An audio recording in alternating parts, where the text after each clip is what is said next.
This video goes to the United States of America, to its people, and as if he would be listening, but to its president.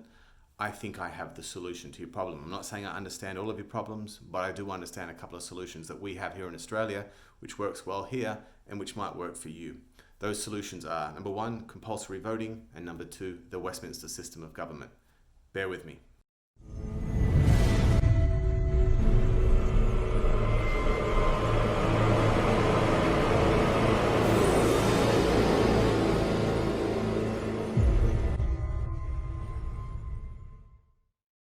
Compulsory voting is great.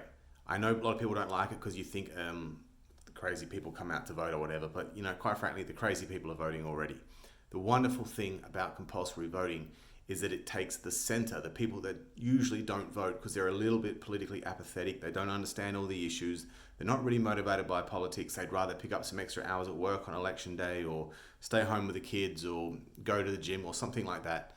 It gets those people out to vote. And those people are really moderate. They're really common sense. They just care about a few small things. And because they don't get into all the huge big issues that you have there around gun control and the discussion around immigration that you have and the building of the wall and all these sorts of things, the race issues and gender issues, that the identity politics that America has, those guys aren't interested in that sort of stuff, so they don't really vote because they think that's what voting's about.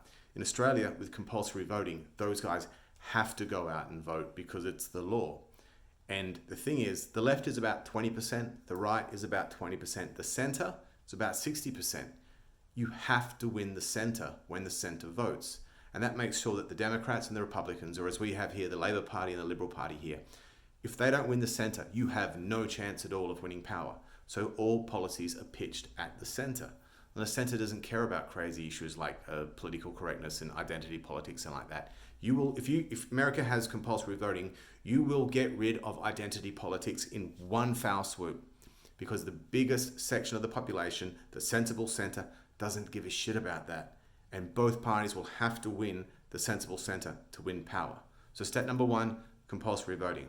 Step number two, the Westminster system.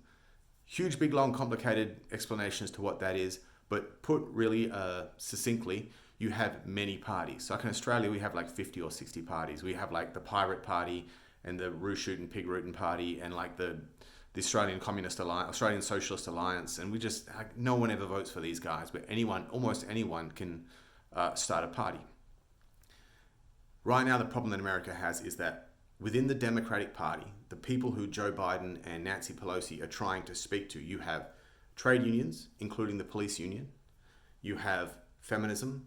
Feminism and like trade union men don't always get on very well. You have Black Lives Matter. Black Lives Matter and the police union don't always get on so well. You have crazy ass Antifa, and you've got your communists and your Marxists and your Leninists and your Trotskyists, and you've got the environmentalists, and you've got all these people in one party. And it just absolutely guarantees that Joe Biden gets up, or Nancy Pelosi, whoever it is, gets up and lies. You have to lie. If you're going to keep trade union guys and feminists happy with one policy, you are lying to one of them. If you're keeping the police and Black Lives Matter happy with one policy, you're lying to them. You need a trade union party, the Labor Party. You need the police and nurses party or something like that.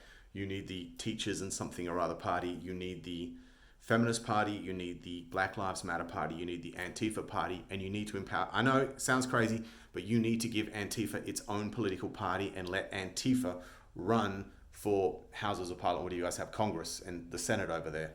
And that ensures a couple of things. Number one, it gets all these crazy parties out of the Democrats so the Democrats can come back to good, sensible left-wing politics, and you can get a good, sensible sort of set of policies going around. Again, this gets rid of the identity politics. It also forces Antifa and Black Lives Matter and feminism and whoever it is to sit in a room with the worst possible people to sit in the room with, yourself.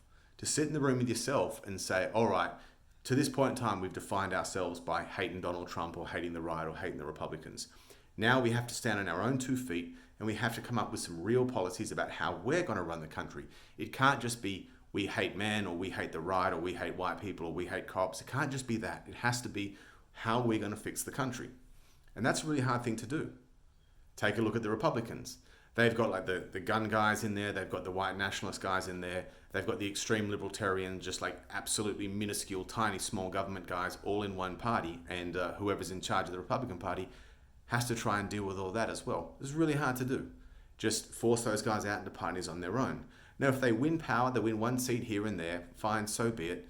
But you can still form coalitions to try and form governments. It's how we do it. We've been doing it for years. The party that's formed power for the most amount of time in Australian history is actually a coalition of two parties. They just make it work, and they have to sit down and talk to each other. And I guarantee you, having the Westminster system and having compulsory voting will make sure someone like Trump, A, never gets anywhere near power, and B, isn't needed to get anywhere near power like the way that he was needed by the people that voted for him in 2016. Seriously, compulsory voting, empower the centre, that gets rid of the crazy politics, which includes the identity politics, and get those fringier parties out on their own in their own separate parties, and let them learn what it is to try and create their own policies from scratch and run their own campaign come election time.